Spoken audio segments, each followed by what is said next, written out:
días, ¿cómo están? No, creo que están. ¿Cómo están? Ahora sí hay vida. Ahora sí los escucho. Pues qué bueno que estamos este día acá. Qué bueno verles. Eh, Qué bueno ver a, a- a Oscar, a Maru, aquí entre nosotros. eh, y a todos los que nos visitan, una vez más, bienvenidos. Es importante que tomemos nota del día de mañana. Este curso que se inicia mañana ha sido algo que hemos estado estructurando. Pastor Benjamín, el pastor eh, Aciel, yo como líder pastor entre ellos, con el consejo del apóstol Basilio, pues estamos estructurando este proyecto que sé que va a ayudarnos en la transformación de la congregación, de nosotros, y también de la transformación de nuestra comunidad. Por eso es que quiero hoy compartir precisamente de una transformación, y pareciera redundante, pareciera una frase que no tiene sentido, una transformación que transforme, pero es que yo quiero hablar de una transformación personal que nos lleve a una transformación en el entorno. No se puede transformar el entorno si no hay una transformación individual. No puede haber una transformación de nación, de comunidades, de ciudades, cuando no hay vidas transformadas. La transformación se lleva a cabo a través de individuos que primeramente ellos han sido transformados. Y estamos todavía iniciando un nuevo año.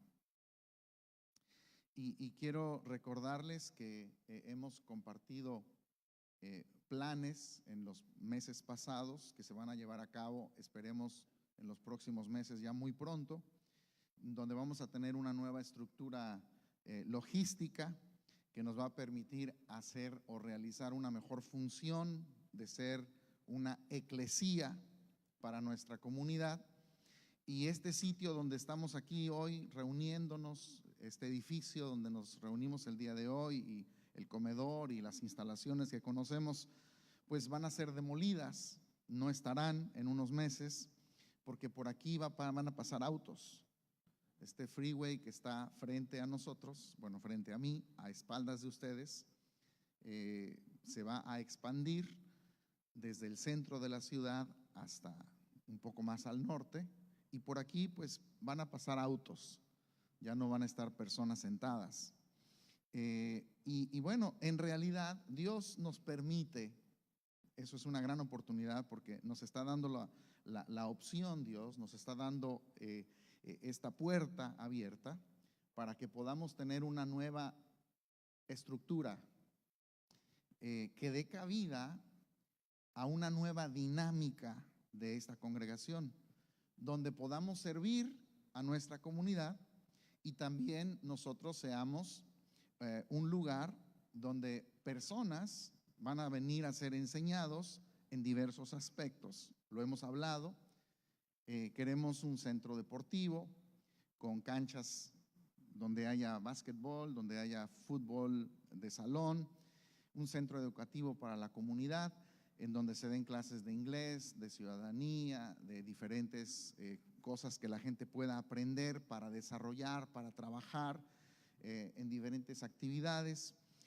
Nuestro edificio de escuela, que tiene que ser más adecuado para una escuela, una guardería más grande que dé cabida a más niños, en un centro de entrenamiento para personas que vendrán de diferentes naciones, para que REMA los pueda capacitar y diferentes ministros de REMA los puedan capacitar, que los entrenen en su función ministerial, y un auditorio multifuncional en donde tengamos nosotros cabida para no solamente tener nuestras reuniones dominicales, sino que se puedan llevar a cabo eventos empresariales, sociales, culturales, musicales y de pequeñas exposiciones, abierto para nuestra comunidad.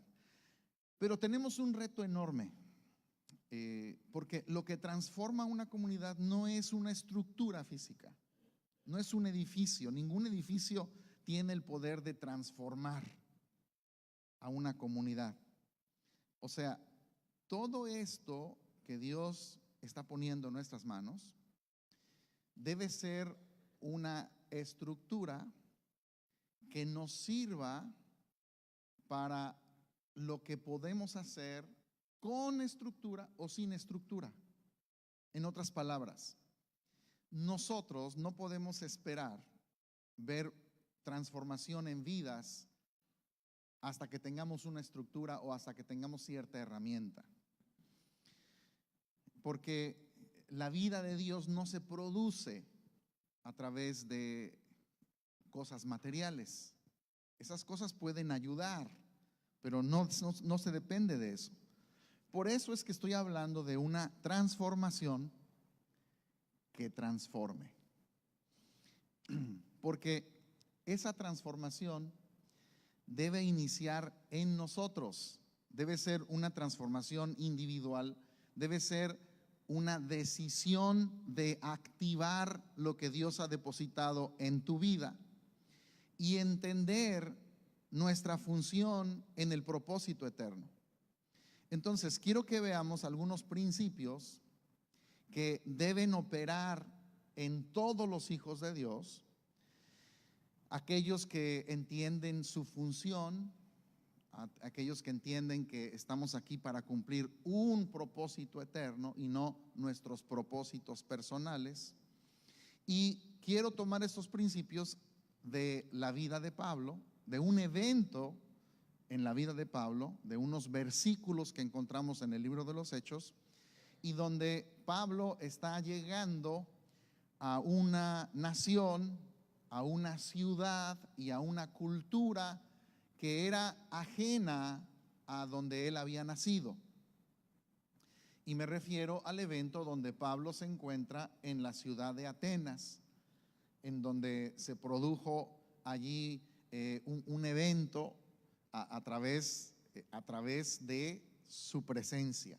¿Cómo es que se produjo una transformación en Atenas? ¿Cómo se inició una transformación en Atenas a través de un individuo que no tenía ningún tipo de estructura? ¿Cómo es que pudo él cambiar la mentalidad de muchas personas sin tener absolutamente nada? Bueno, quiero que nosotros veamos estos principios que deben ser principios que aplican también a nuestra vida.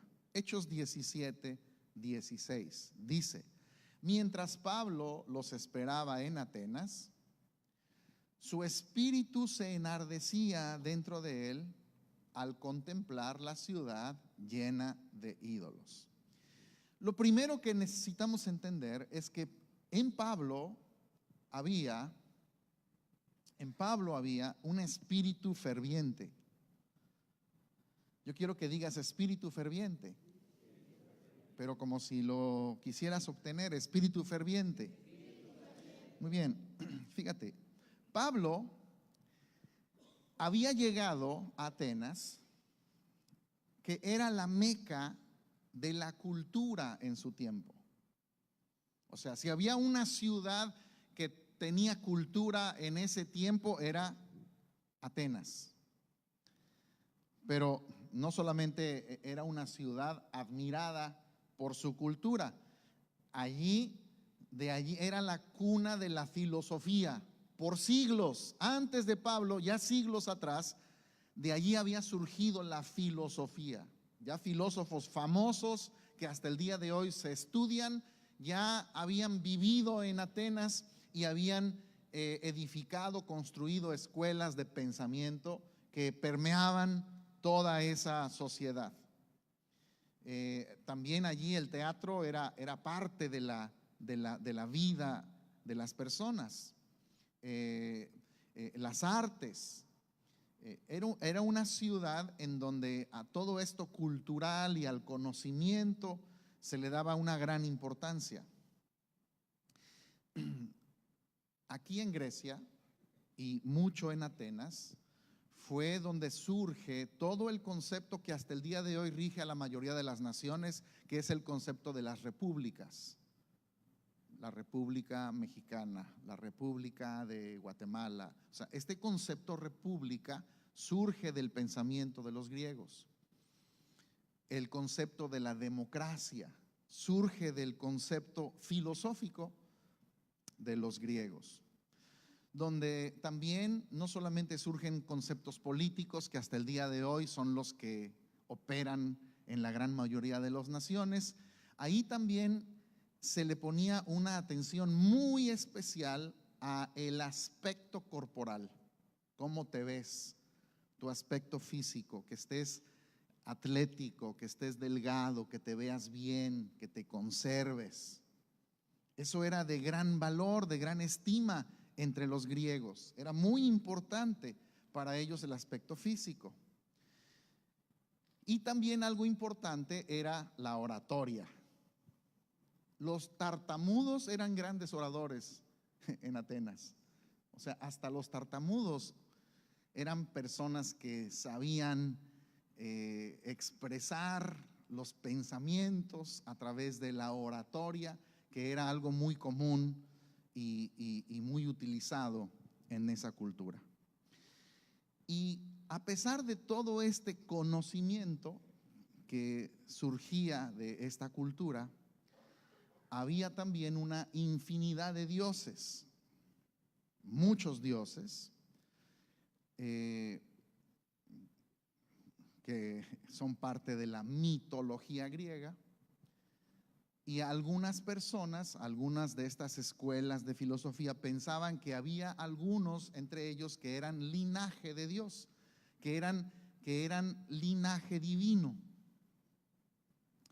Entonces, había muchos dioses que se veneraban dentro de la mitología griega, que aunque pensamos nosotros que quizás tú piensas que la mitología griega eran cuentos de hadas, porque hoy se hacen películas y cosas que lo vemos como si fuera un cuento de hadas, pero en realidad para ellos era su realidad, era su fe, era su creencia, era lo que ellos pensaban que era el origen del universo, cómo se crearon las cosas, cómo operaban estos dioses. Estos dioses operaban, gobernaban desde el Partenón, y desde allí ellos decían surgen todas las cosas. Para ellos el origen del universo tuvo primero, el primer dios que ellos conciben es el dios Caos. Después de este caos pues surgen otros dioses que van cada uno de ellos aportando en diferentes aspectos de la creación, y cada uno de estos dioses tiene que ver con algún aspecto de las cosas materiales que las personas podían concebir. Entre los dioses más famosos de ellos, bueno, pues el dios principal, que es Zeus, es el dios de los dioses, y de ahí hay una familia. Unos son dioses principales, después hay unos dioses de segunda generación, y cada uno de estos dioses era el encargado o fue el origen de cada uno de estos elementos. El dios que había creado el mar, el dios que había creado el aire o los vientos, etcétera. Cada uno de los elementos materiales que había surgido de uno de estos dioses, todos formando una gran familia. Y estos eran los dioses, era la religión común en este tiempo. Pablo, que él creía que solamente aún desde niño en su fe existía el concepto de un único Dios, de un solo Dios, y dentro del modelo en el que él crece, pues no existía una cultura donde había muchos dioses, eran más teístas, eran personas que creían, más bien monoteístas, que creían que había un solo Dios. En el caso de Pablo, pues como judío creía en el Dios, en el único Dios, el Dios de Abraham, Isaac, Jacob, que era el Dios de la tradición. No conocía la realidad de Cristo en un tiempo de su vida, pero él había crecido con el concepto de monoteísmo. Al llegar a esta cultura y ver todo lo que la forma como ellos pensaban y como ellos vivían, dice la Escritura que su espíritu se enardeció. Y en el griego, esta palabra que enardecía es paroxuno, tiene diferentes significados o se puede traducir de diferentes maneras. Uno es exasperar en su espíritu, y escucha, hay una diferencia entre en el alma, entre un enojo de mi alma y un enojo o algo diferente que surge de la vida del espíritu. Aquí la situación es que en el espíritu, en esa vida que Pablo ahora conocía, estaba surgiendo un sentir, estaba surgiendo una inconformidad, se estaba exasperando en su espíritu. En otras palabras, él no podía estar tranquilo en su espíritu viendo la condición en que se vivía en Atenas. Se exasperaba, también otra traducción es irritar, hacer filoso cuando se afila un cuchillo, ¿no? Se estimuló su espíritu, se provocó su espíritu, o en su espíritu había un enojo. ¿Qué pasa? Bueno, Pablo instruye a los creyentes a no conformarse a este mundo. Conformarse a este mundo es ver el mundo como está, ver los conceptos del mundo y amoldarse uno a esos conceptos que existen en el mundo. ¿Me explico? O sea, amoldarse al mundo es concebir las cosas que el mundo piensa, los conceptos que tiene el mundo y la cultura en donde quiera que se esté viviendo, y decir, bueno, pues así es parte de la cultura, es parte de la vida y así es. O sea, no permitas que ese fervor, es lo que dice Pablo, no permitas, no te amoldes al mundo, no permitas que ese fervor por ver tantos dioses que se adoran se apague y que te amoldes sin hacer absolutamente nada. Es, en otras palabras, tú no puedes encajonarte y acoplarte a un modelo de vida que la sociedad concibe como lo normal, ¿no? El día de hoy nosotros no vivimos en Atenas. ¿Dónde vivimos? En Houston, Texas. ¿Ok? Pablo estaba en un lugar, en un país ajeno, en un lugar con otra cultura, en otro idioma, aunque lo hablaba, él hablaba griego, pero no era su idioma original. Pero nosotros viviendo acá, en esta ciudad, debemos entender, hoy quizás no vemos que se adoran estos mismos dioses en el nombre, no tienen el mismo nombre. Pero los mismos dioses que adoraba esta cultura grecorromana son los mismos dioses que el día de hoy se siguen adorando con otros nombres. Hoy se adora muchísimo en nuestra cultura el dios de la belleza. Wow, ese es un dios que se le prende incienso todos los días. Si no, prendan ustedes o escuchen la radio cualquier comercial y van a ver todo lo que se inunda de que tú necesitas algo porque necesitas verte de cierta manera. Y hay se da como una necesidad de que tú necesitas verte de cierta manera. Se adora entonces en nuestra cultura al Dios de la belleza, al igual que en aquella cultura. Al Dios de la moda. Wow, ese es un Dios que el día de hoy está presente con nosotros. El Dios del dinero, en ese tiempo era Hermes, el día de hoy pues es dinero, es lo mismo. El día de hoy se idolatra a los hombres, el mismo concepto que tenían ellos, que había hombres que eran linaje divino. El día de hoy se idolatra a hombres casi como si fueran dioses. artistas, deportistas. El concepto de la cultura helénica, en donde el hedonismo era parte de la vida, el darle a tu cuerpo alegría y cosa buena, la filosofía de Macarena. O sea, todo lo que tu cuerpo te pida, eso es el hedonismo. Eso es parte del día de hoy. O sea, señores, han pasado siglos desde los dioses y desde la mitología y seguimos adorando a los mismos dioses. Son los mismos, pero más sofisticados y con otros nombres. Nos lo han metido de una manera muy sutil, y el problema es que nos hemos amoldado a los dioses de este mundo.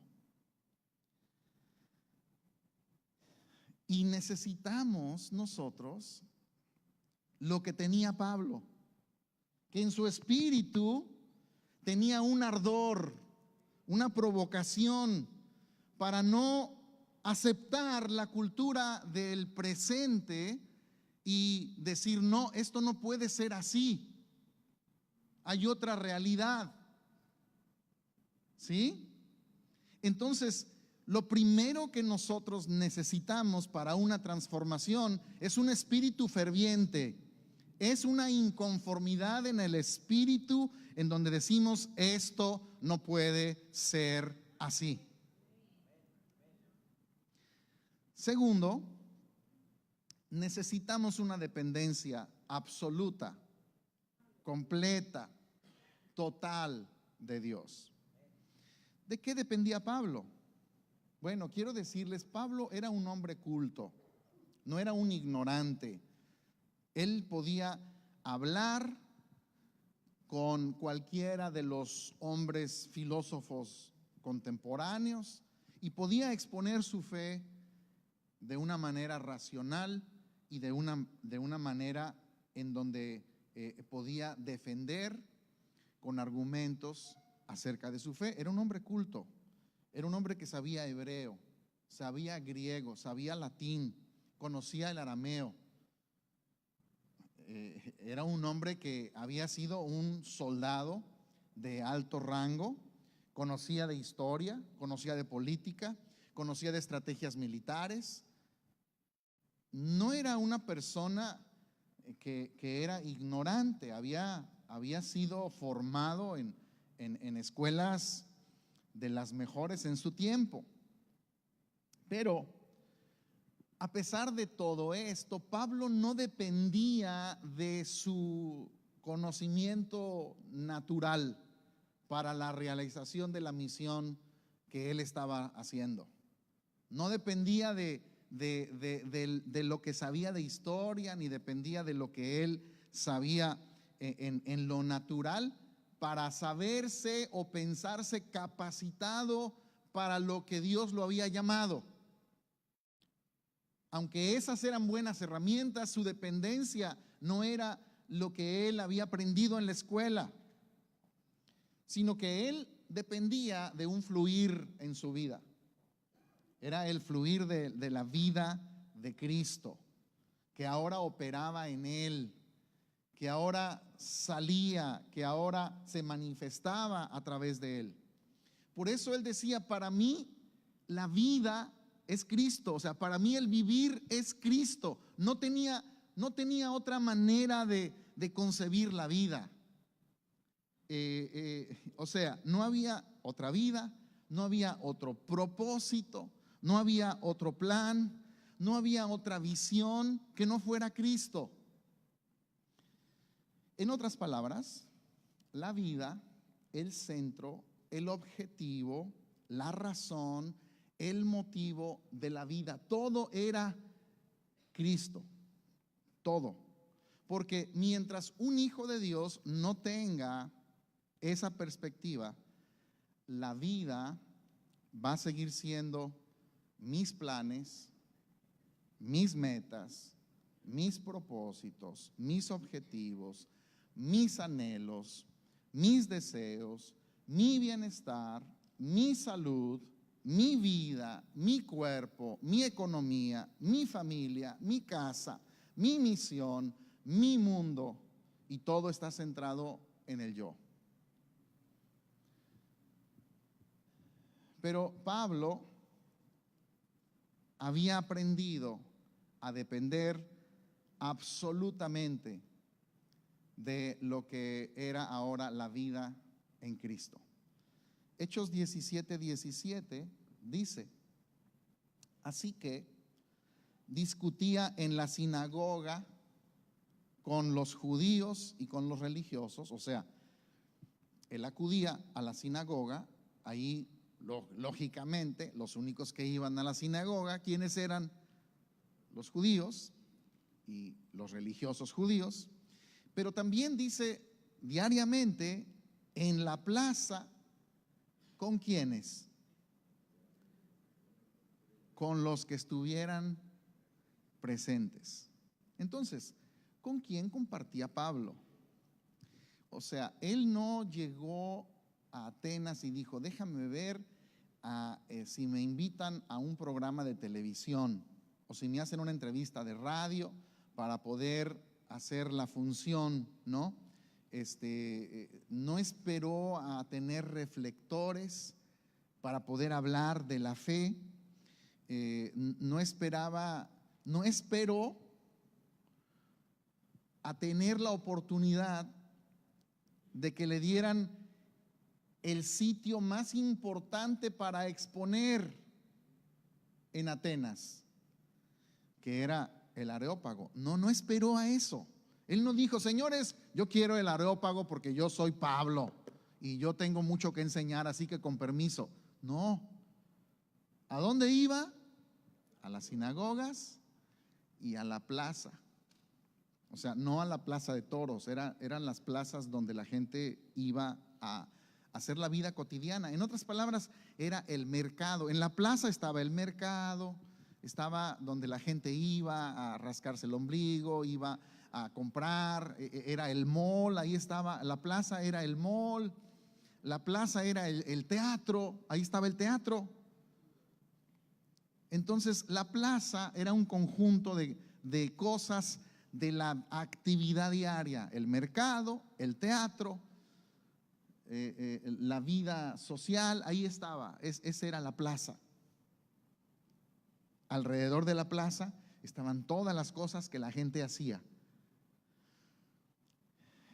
Entonces, él compartía con los que estaban al alcance de su vida, pero no esperaba que Dios, o sea, él no decía: Dios, ábreme puertas, Señor, mándame gente. No esperaba, no oraba así. ¿Qué hacía? Él acudía, él tenía derecho como judío a ir a las sinagogas. A él le abrían las puertas en las sinagogas porque él había sido educado como fariseo. Él conocía el lenguaje de ellos, sabía el hebreo. Por lo tanto, él llegaba a las sinagogas, comenzaba a hablar en hebreo, comenzaba a hablarle de Moisés, y decían: no, sabe, denle chance, con permiso, pase usted, háblenos. O sea, él no esperaba a que se le abrieran las puertas. Él las abría porque sabía que había cosas que ya eran por naturaleza, se le habían abierto. Hay puertas que de forma natural ya están abiertas en tu vida. Tú no tienes que esperar a que Dios te abra puertas, ya hay puertas abiertas. ¿Sí?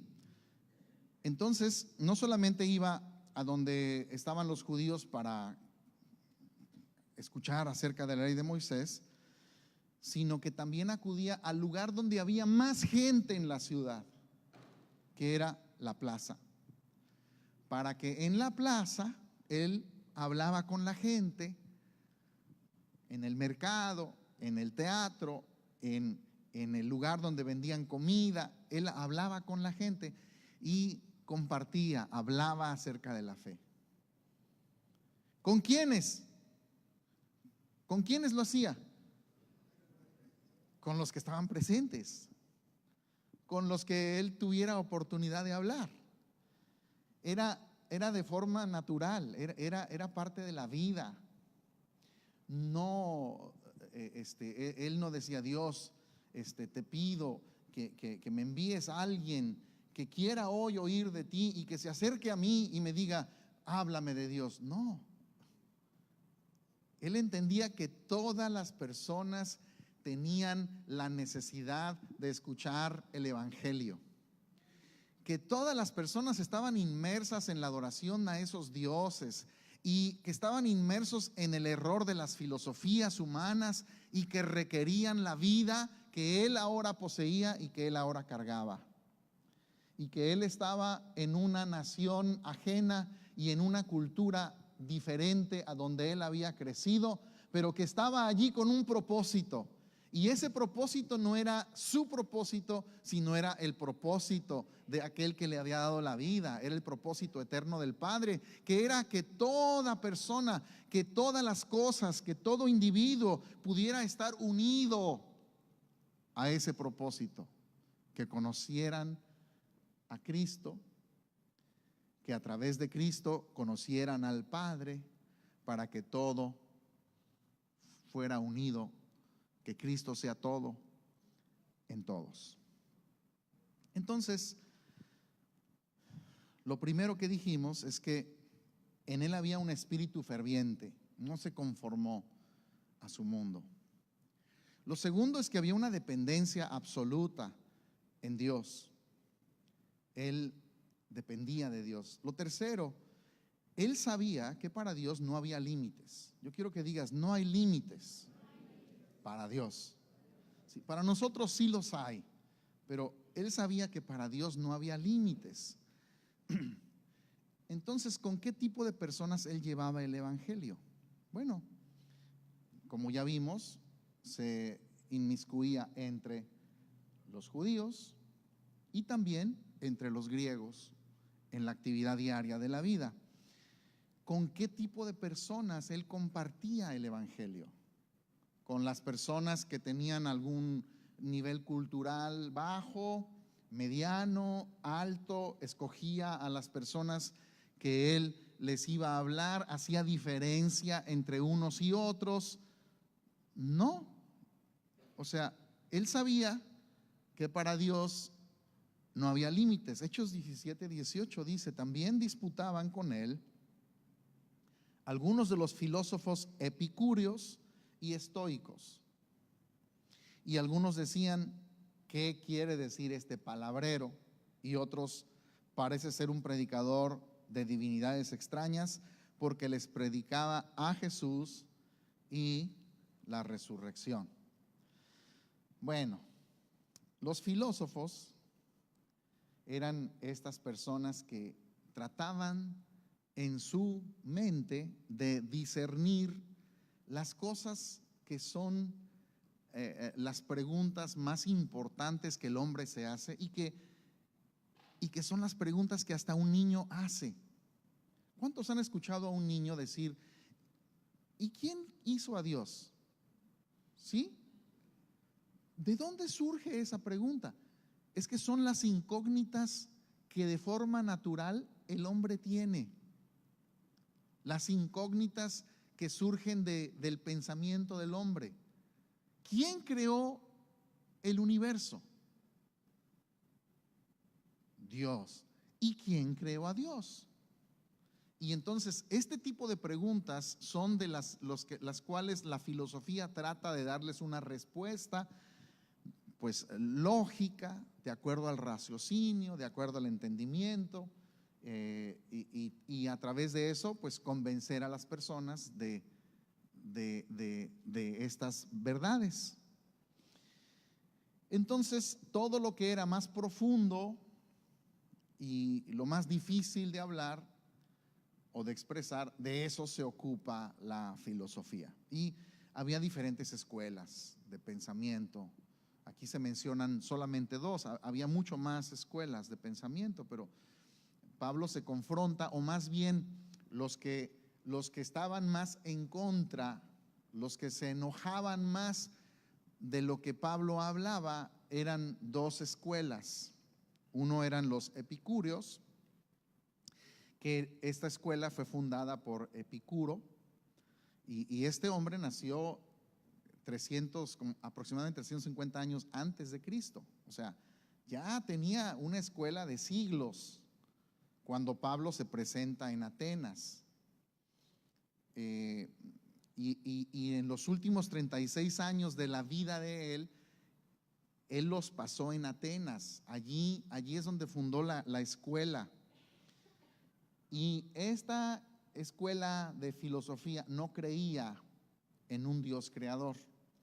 O sea, no pensaba que Dios había creado todas las cosas, pero sí consideraban que toda la naturaleza estaba compuesta por átomos. Ustedes saben que el concepto del átomo surge en la filosofía griega. Ellos son los que surgen con esta idea que es una realidad. El átomo es una realidad. Ellos surgieron con la idea de que toda la materia estaba formada por cosas, organismos que no podemos ver con los ojos naturales. Bueno, pero que ellos decían, aunque no existe un Dios, sí hay algo que formó a todos los átomos que pueden ir cambiando, y aunque en sí mismo esto es eterno, la materia es eterna, de acuerdo a Epicuro, pues no hay vida después de la muerte. O sea, los conceptos de la ciencia, la materia no se crea ni se destruye, solo se transforma, eran parte del pensamiento filosófico de esta escuela. Pero todo el universo no fue sino simplemente materia que se fue transformando. Ellos sí creían que existían dioses, no un Dios, dioses, pero no creían que tuvieran un papel estos dioses que fuera importante en los asuntos humanos. O sea, eran dioses impersonales, no tenían nada que ver con la vida humana. Y el centro de sus vidas era a obtener placer.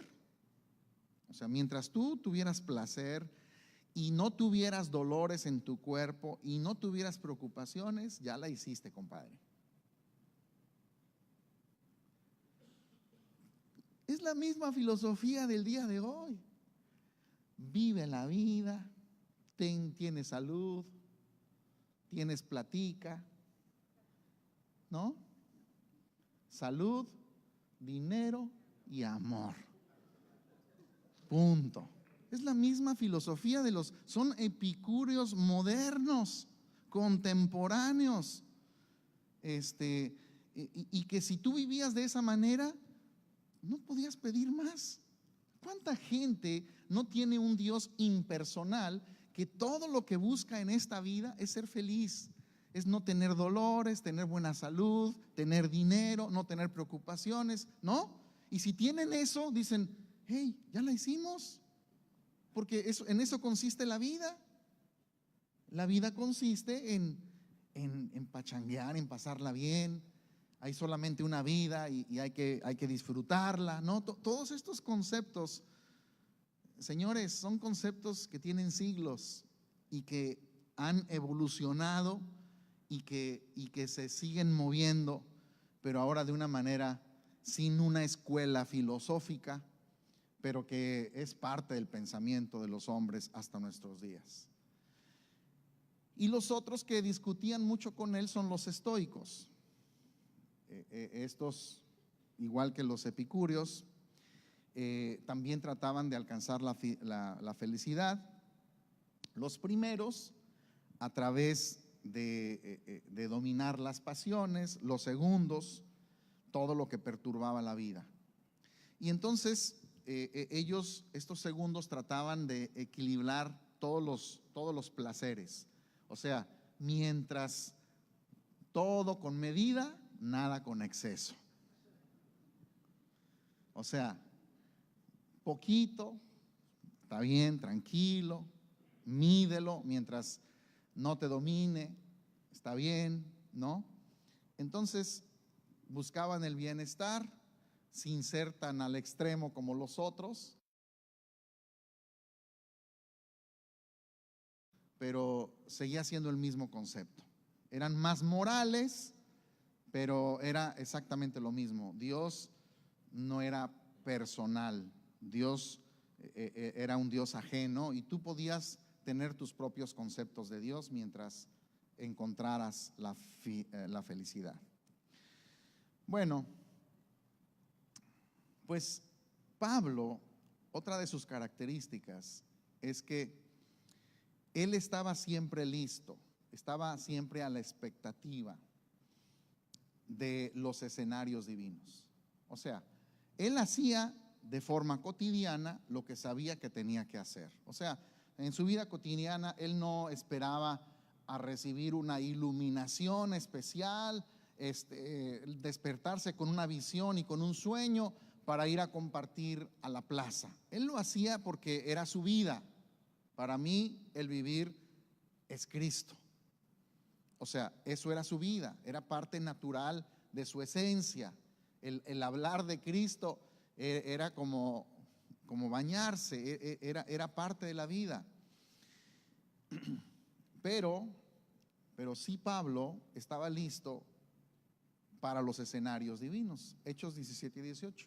Lo tomaron y lo llevaron al Areópago, diciendo: ¿podemos saber qué es esta nueva enseñanza que proclamas?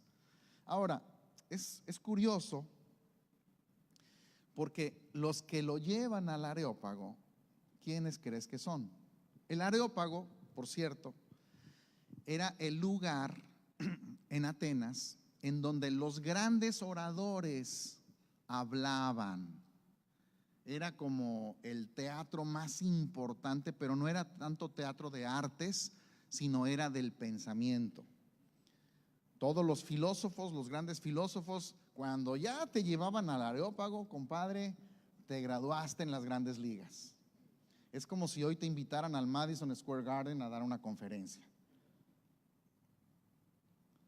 Entonces, los que lo llevan al Areópago son los griegos, son los filósofos. Pero ¿por qué lo llevaron? Bueno, primero, él fue fiel en compartir entre la gente. O sea, él no estaba buscando una plataforma, él no pidió una plataforma, él hablaba de Cristo de forma natural. Pero ellos veían que Pablo tenía debilidades, que Pablo, a pesar de que hablaba y expresaba con fuego, con fervor, lo que él creía, Pablo tenía ciertas cosas de su vida personal que eran contrarias al aspecto cultural de los griegos.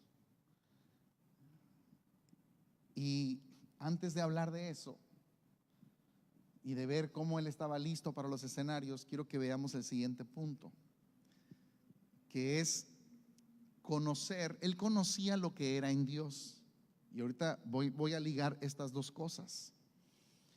¿Por qué es que lo llevaron los griegos al Areópago cuando no estaban de acuerdo con él? Bueno, ¿por qué? Porque para los griegos lo importante en la vida era, primero, la apariencia, cómo te veías. Tu apariencia debería de ser más o menos, para que tengan una idea, más o menos como la mía, atlética. O sea, para que tengan visualmente una idea. La apariencia era importantísima para ellos, cómo te veías. En Atenas es donde surgen los Juegos Olímpicos. Se le daba una gran importancia al mantenimiento del cuerpo y al mantenerse bien. Veían a este hombre, Pablo, chaparrito,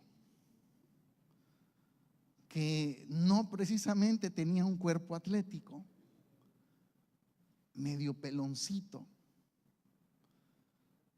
y decían: mira, no le da pena hablar a este chaparro, porque o sea, allá, si alguien tenía no la apariencia de los griegos, pues mejor quédate calladito. calladito te ves más bonito.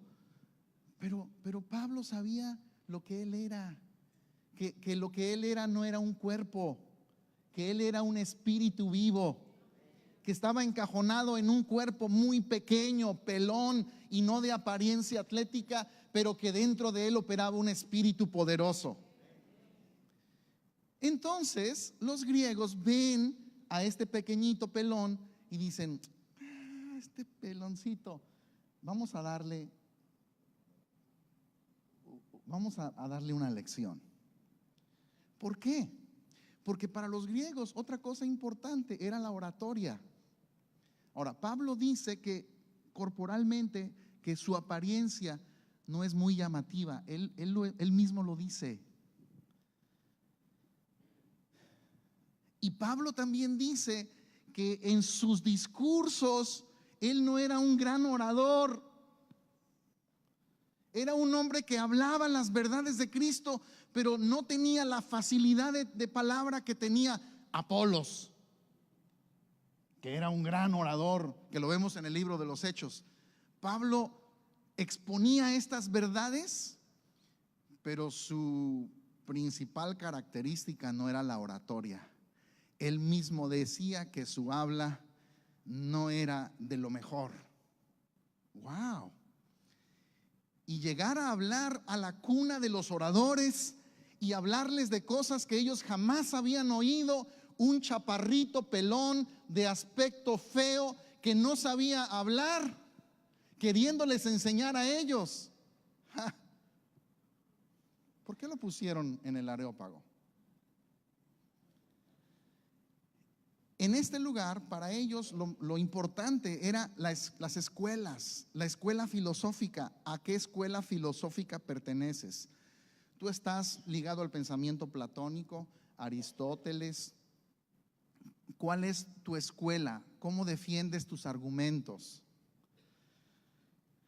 Y Pablo hablaba de realidades que no tenían nada que ver con Aristóteles, ni Demóstenes, ni Sófocles, ni ninguno de los filósofos. El pensamiento de Pablo no proveía de una escuela que había recibido de los pensadores de Grecia, sino que él había recibido por revelación una riqueza y verdades que podían transformar el corazón de la gente y que eran poderosos y que podían transformar la vida de la gente.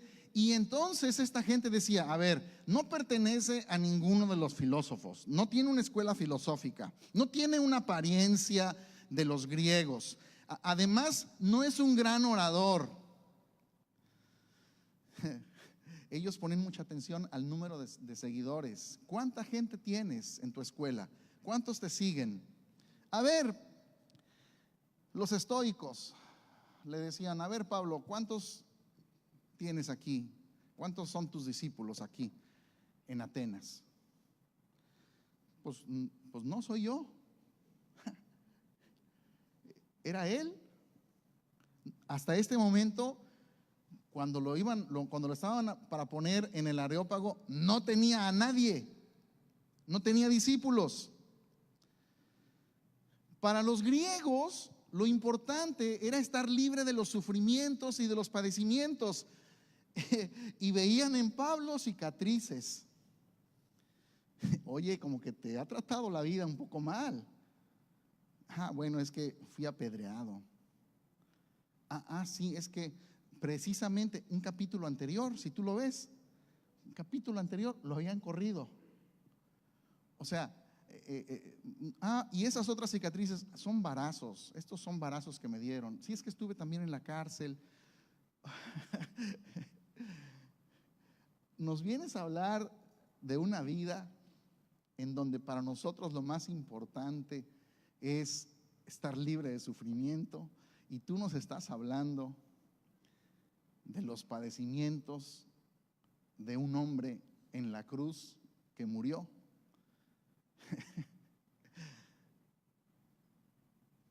Completamente contrario a las ideas helenistas. para ellos lo más importante eran los conceptos filosóficos de Dios. Ellos eran politeístas, o sea, muchos dioses. Otros eran panteístas, todo es Dios.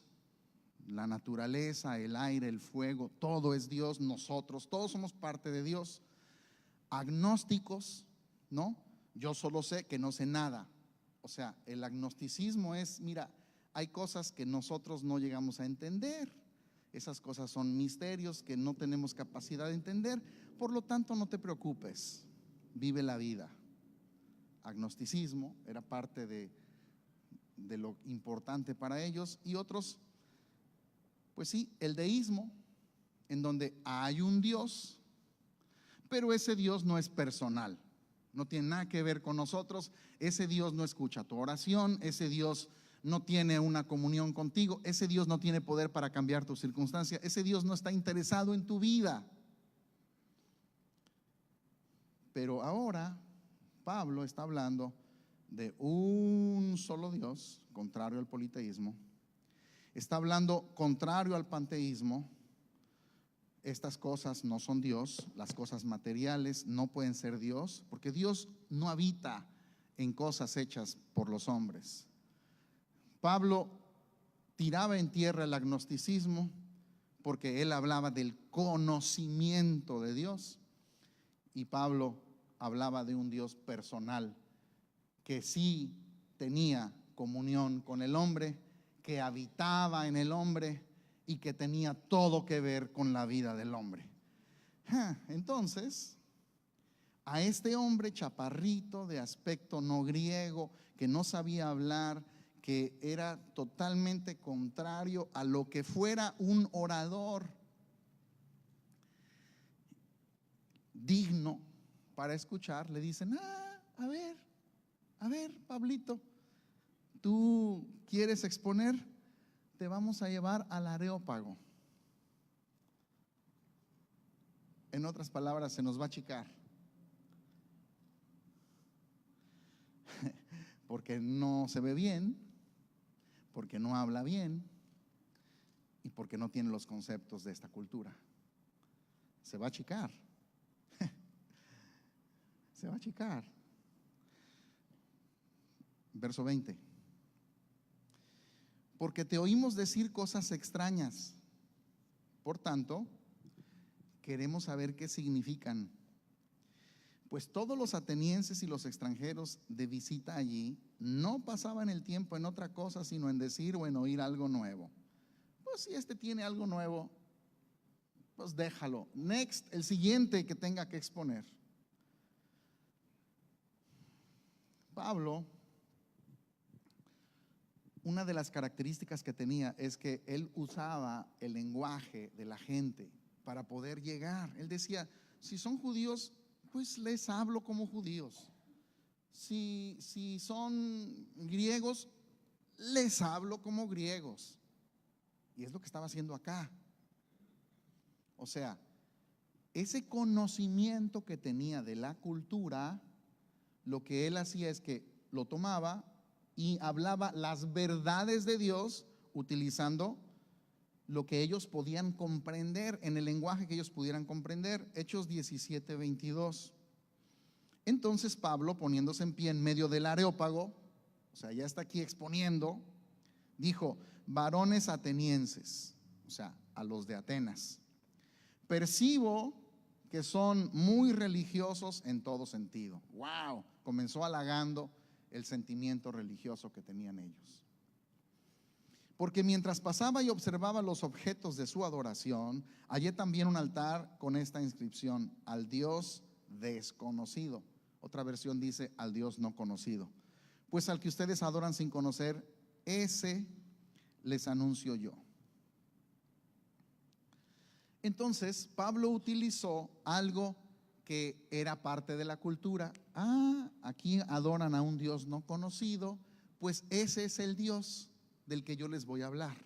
No les estoy hablando de algo que ustedes no conocen. Ahí está, ese Dios no conocido, que ustedes no tienen el gnosis de ese Dios, yo se los vengo a dar. Verso 24. El Dios que hizo el mundo y todo lo que en él hay, contrario a todos los conceptos de filosofía griega. El Dios que hizo el mundo y todo lo que en él hay, puesto que es Señor del cielo y de la tierra, no mora en templos hechos por manos de hombres, rompiendo las filosofías, ni es servido por manos humanas, como si necesitara de algo, puesto que Él da a todos vida y aliento y todas las cosas. Primero, Pablo está tumbando por tierra los argumentos de los cuales la filosofía hacía. Hagan de cuenta que lo más importante para la filosofía era eso. Él lo tumba por tierra. Pero no nada más tumba por tierra lo que la gente cree, porque no sirve de nada tumbar a la gente lo que creen si no le edificas algo en qué creer. Verso 26. Y de una sangre hizo todas las naciones del mundo para que habitaran sobre toda la faz de la tierra. Está hablando de un origen común, habiendo determinado sus tiempos señalados y los límites de su habitación. Está hablando contrario a ese Dios Cronos, para que buscaran a Dios, si de alguna manera palpando le hallen. Y aquí está hablando ya como hablaban ellos. Está hablándoles de tal manera que está produciendo comezón de oír para engancharlos, para que reciban la vida en Cristo, aunque no está lejos de ninguno de nosotros, para que de alguna manera palpando le hallen. O sea, ustedes que les gusta oír, ustedes que les gusta indagar, para que de alguna manera a ese Dios que no conocen lo puedan conocer. Quiero hablarles de un conocimiento que ustedes nunca han escuchado y que puedan alcanzar este conocimiento, aunque no está lejos. 28. Y aquí sí comienza a hablar como un filósofo griego, porque utiliza sus mismas palabras, aunque son verdad. Porque en él vivimos, nos movemos y somos.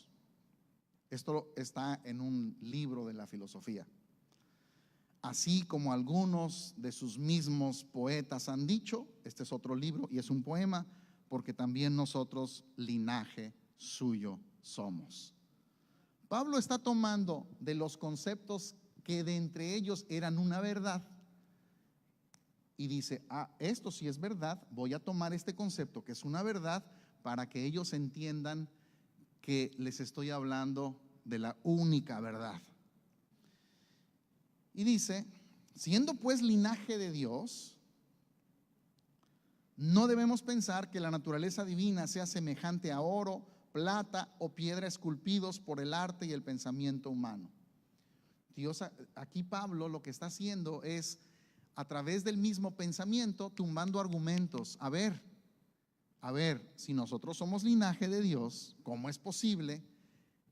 Piensa, razona, usa lo que tú siempre has dicho que uses, que es el pensamiento. ¿Cómo Dios, tú vas a hacerle algo? ¿Cómo vas a ser tú un Dios?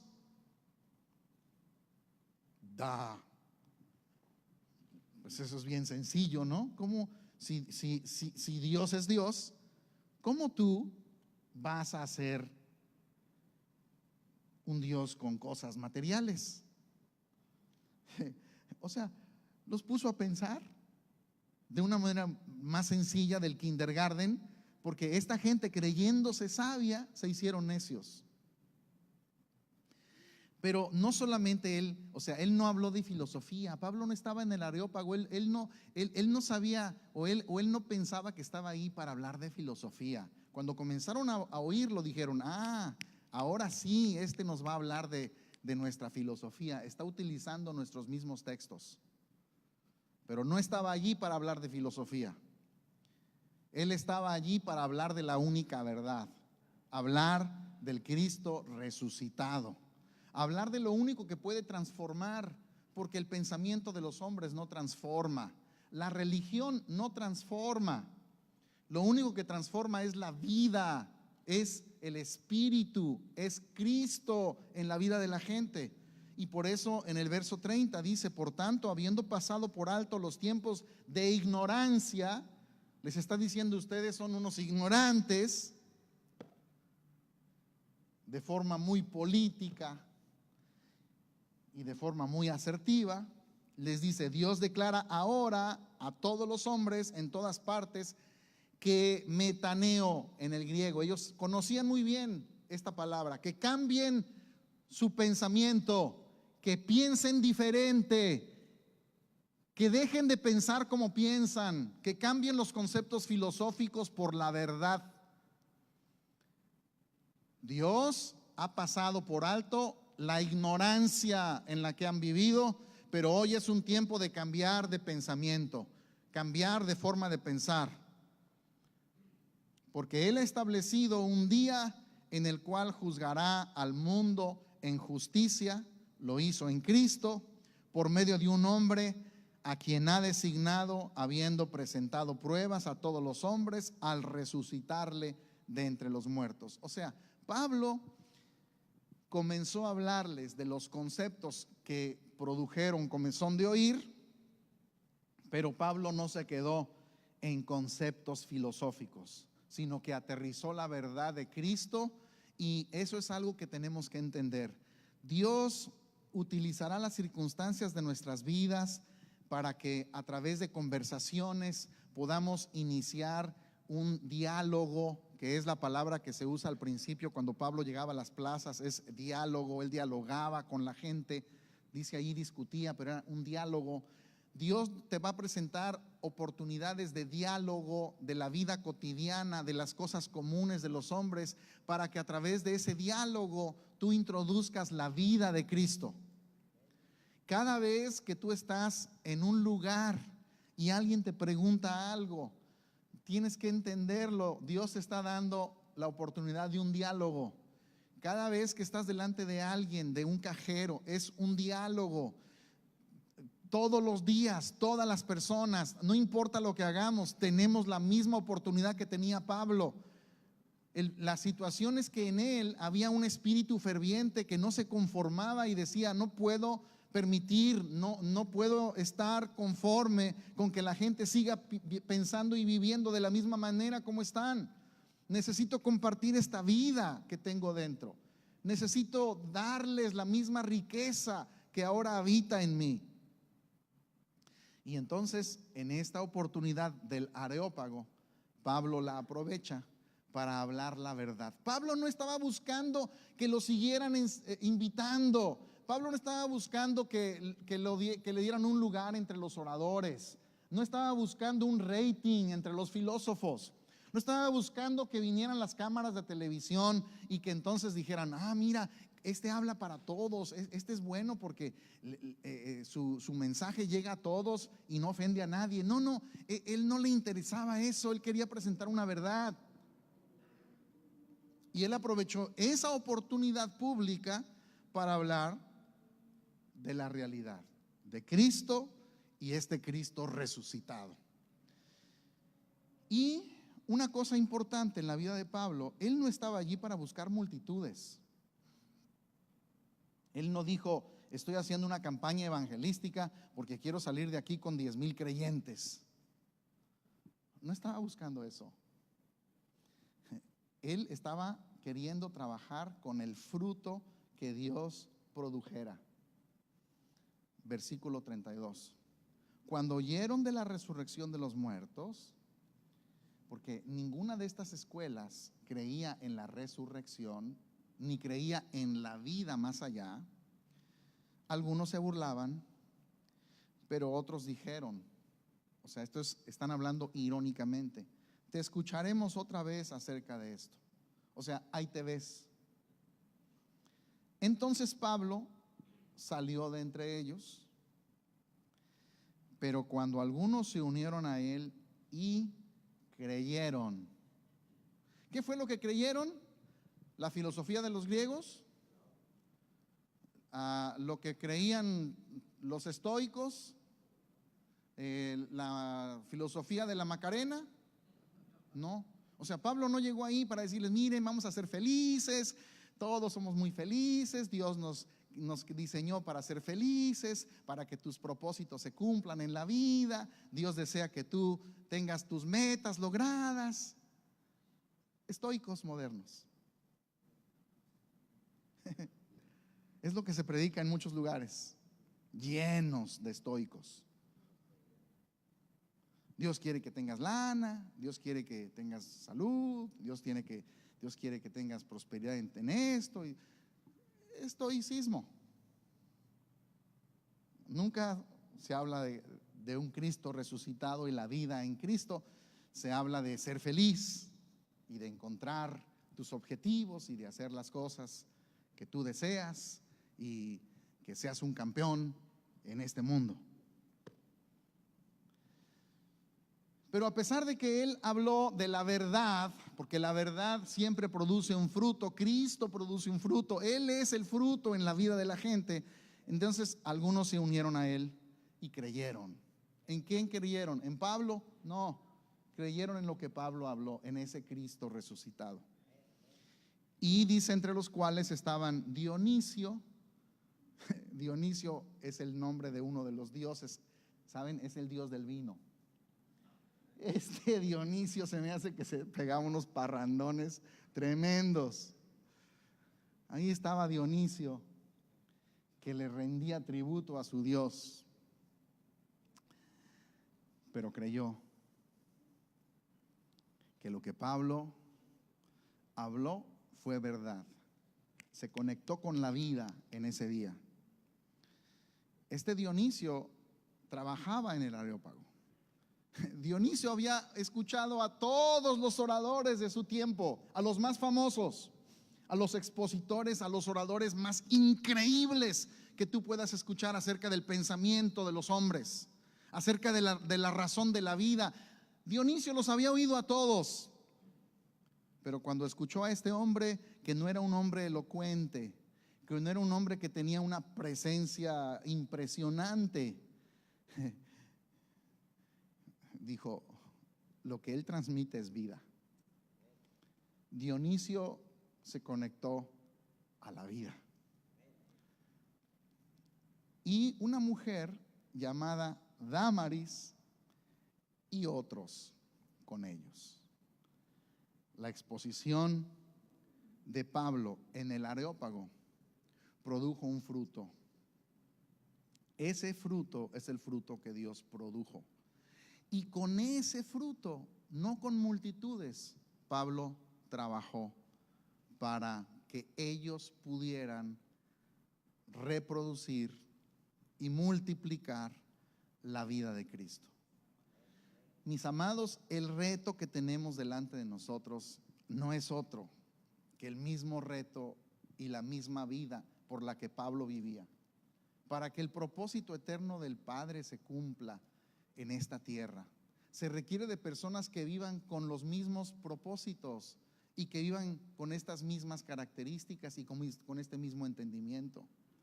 Nuestra cultura no es diferente a la cultura a la que vivió Pablo, más sofisticada, con otra tecnología, pero los pensamientos siguen siendo los mismos. No solamente los pensamientos de los hombres siguen siendo los mismos, la solución sigue siendo la misma y el mensaje que transforma sigue siendo el mismo. Cristo y el poder de su resurrección en nuestras vidas operando para que su vida se manifieste entre nosotros. Hijitos míos, por quienes vuelvo a sufrir dolores de parto hasta que Cristo sea formado en ustedes. Necesitamos arropar, necesitamos abrazar la vida discipular y decir: mi vida, sin estar conectado y haciendo algo en el propósito del Padre, en los negocios del Padre, en el propósito eterno, carece de sentido. Aunque tengamos la vida, aunque tengamos la promesa de la eternidad, porque esto es por gracia, carecerá de sentido y por eso requerimos el fervor que ardía dentro del espíritu de Pablo y que no lo hacía permanecer en el mismo estado, viendo la condición de la gente que vivía en su tiempo. Señores, necesitamos pedir que el Espíritu que obra en nosotros nos dé el mismo fervor que tenía el apóstol Pablo.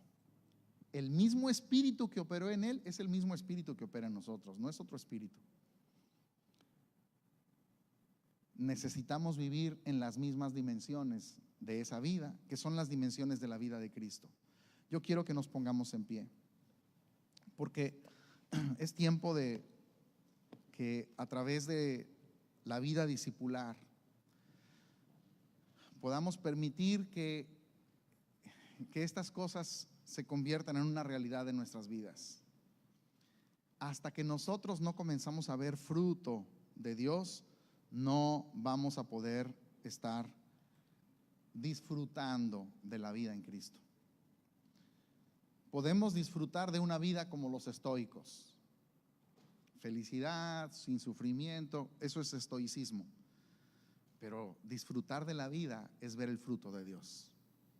Disfrutar de lo que Cristo nos ha dado es ver que su fruto se reproduce en otras personas. Padre, gracias por tu palabra, y hoy con nuestras manos levantadas al cielo declaramos que hemos recibido tu palabra con mansedumbre en nuestros corazones, que la percibimos en nuestro espíritu y que produce vida. Hoy, Señor, aceptamos un reto de nosotros caminar con estos principios que operaron en la vida de Pablo. Queremos conocer más cómo desarrollar esta vida discipular. Queremos avanzar en este proyecto de desarrollar la vida de Cristo para que otros puedan conocer esta vida. Y queremos con nuestras manos levantadas rendirnos a esta vida, y estamos aquí para decirte: queremos una transformación en nuestra comunidad, pero esto solamente se lleva a cabo a través de la transformación que produzcas en mi vida. Aquí estamos.